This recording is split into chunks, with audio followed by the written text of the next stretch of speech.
우리 주님께서 사망 권세에 계시고 부활하셨습니다. 오늘 메시지는 이것이 끝입니다. 이것보다 더 다른 말씀이 필요 없는 부활주일이죠. 예수님의 죽으심과 부활 사건으로 인해서 세계 역사는, 그리고 인간의 삶의 내용과 가치관은 완전히 달라졌습니다. 주님의 부활 사건 이전에는 모든 사람들이 죽음 앞에 절망하고 두려워하는 삶을 살았었는데, 이제 주님의 부활 사건을 경험하고 부활 신앙을 갖게 되고 이 믿음으로 살아가는 모든 하나님의 사람들이 이제는 희망과 의로와 평화를 찾게 되었다는 것입니다. 부활 신앙, 이것이 바로 기독교 신앙의 핵심입니다.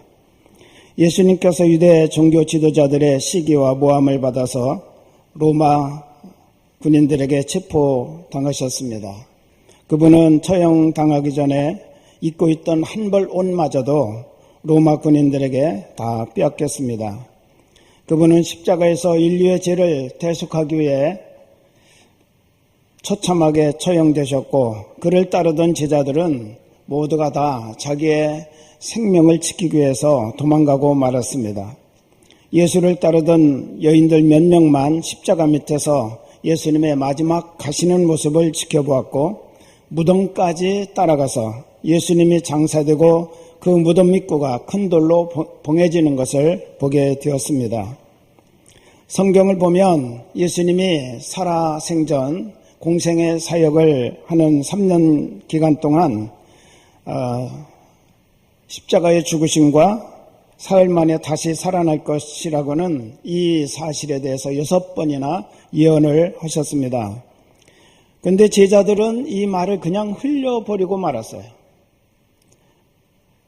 놀라운 사실은 오히려 예수님의 대적들이 이 말을 마음에 두었다는 겁니다.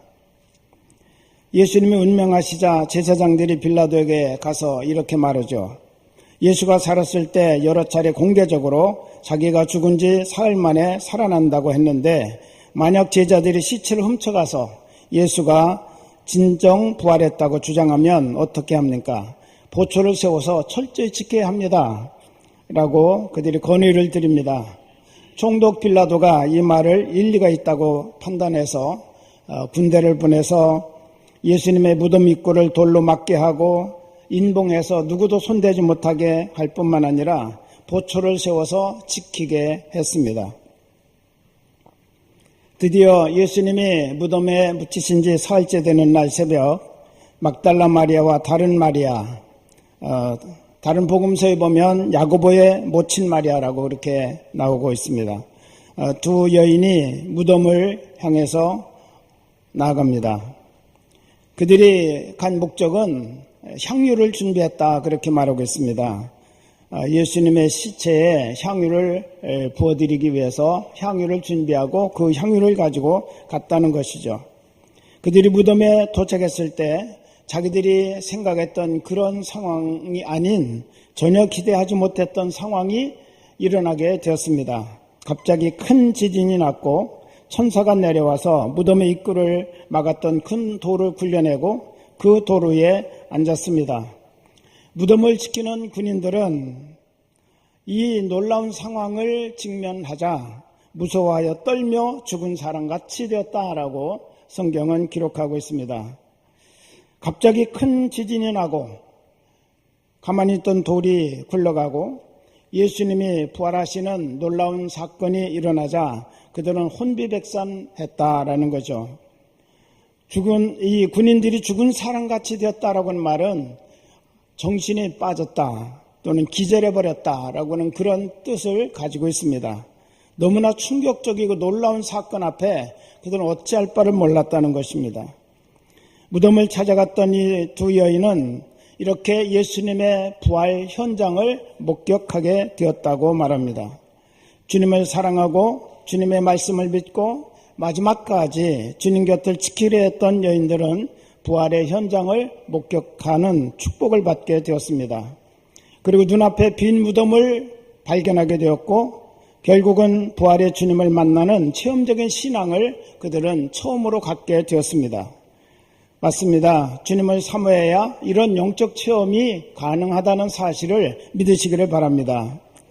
그리고 여인들은 천사의 메시지를 들었습니다. 무서워하지 말라. 어려움을 당해서 힘들고 괴롭고 슬프고 외로워도 부활의 주님께로 나아간다면 우리는 찬송가에 있는 것처럼 그 두려움이 변하여 내 기도가 되었고 전날의 한숨이 변하여 내 노래가 되었네라고 고백할 수 있는 그런 믿음의 사람이 될 수 있습니다. 인생의 어려움과 고난 중에도 두려워하지 말라는 우리 주님의 음성을 들으시기를 주의 이름으로 축원합니다. 또 천사는 말합니다. 십자가 못 박히신 예수를 너희가 찾는 줄 내가 안다. 여인들은 1절에 보면 예수님의 무덤을 보려고 갔고 예수님의 시신을 보려고 갔습니다. 즉 죽은 예수님을 그들은 찾고 있었던 것입니다. 여러분, 이 땅에 존재하는 모든 위대한 종교 창설자들은 다 죽었습니다. 한마디로 종교가 인생의 가이드라고 그러는데, 안내라고 그러는데 죽은 안내자들이 되었다고 하는 것입니다. 우리는 죽은 안내자에게 영혼을 맡기고 따라갈 수는 없습니다. 부활하여 지금도 살아계신 예수님을 믿고 따라가는 그런 삶이 진정으로 올바른 인생길을 가는 방법이라는 것을 믿으시기를 바랍니다. 모든 종교 지도자들은 다 무덤이 있습니다.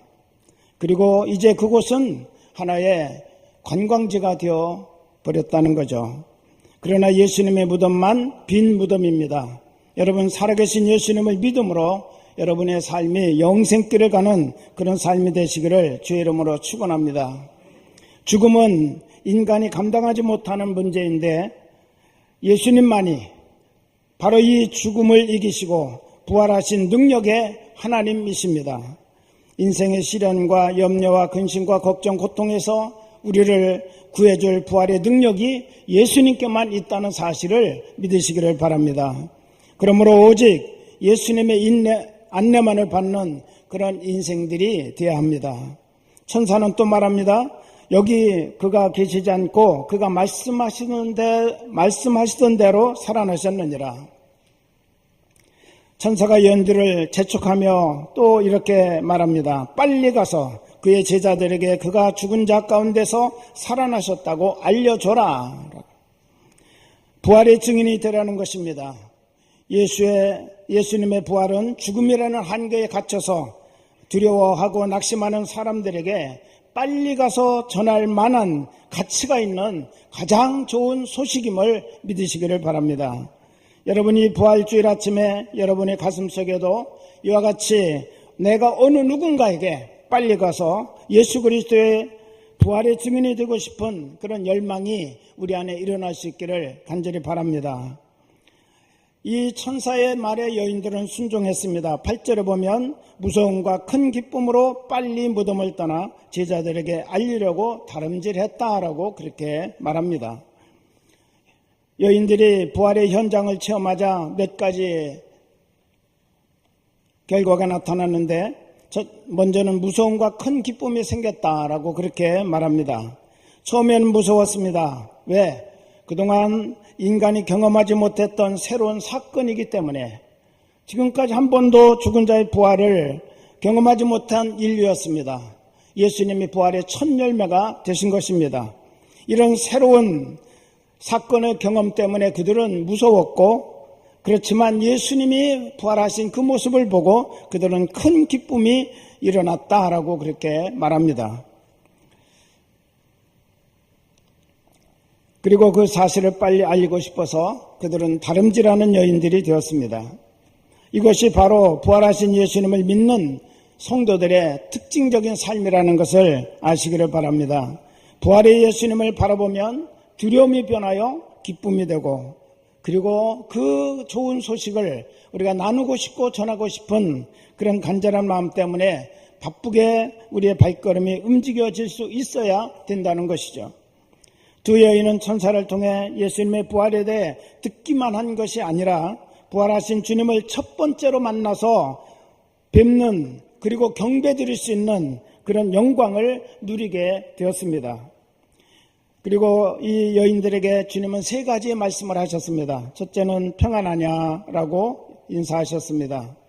평안하냐의 원뜻은 기뻐하라는 뜻입니다. rejoice, 기뻐하라.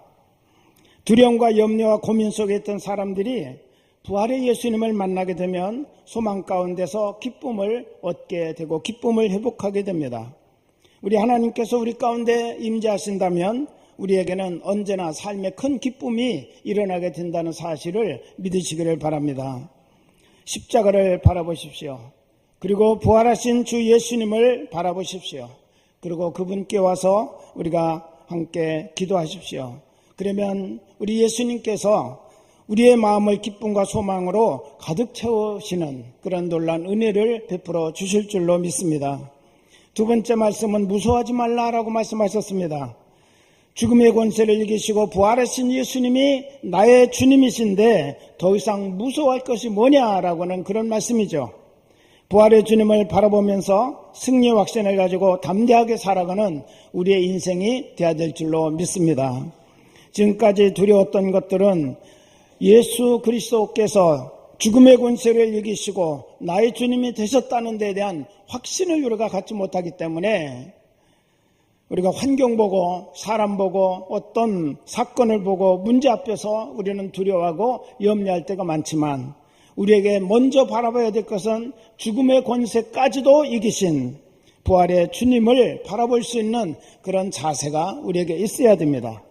그런 사람들에게는 이런 두려움과 염려와 걱정이 사라지게 될 줄로 믿습니다. 주님의 평안함이 우리 모두에게 일어나기를 간절히 바랍니다. 세 번째는 가서 내 형제들에게 갈릴리로 가라 하라. 거기서 나를 보리라 라고 말씀하셨습니다. 갈릴리는 제자들이 처음 예수님을 만나서 주님으로 고백했고 주님을 따르고 주님으로부터 배웠던 그들의 영적 고향입니다. 갈릴리에서 만나자고 예수님이 제자들에게 말씀하신 것, 그 말을 전하라고 그렇게 하셨는데 지금 제자들은 절망과 두려움에 빠져서 예수님의 십자가 곁을 지키지 못하고 다 배신하고 달아난 제자들이었습니다.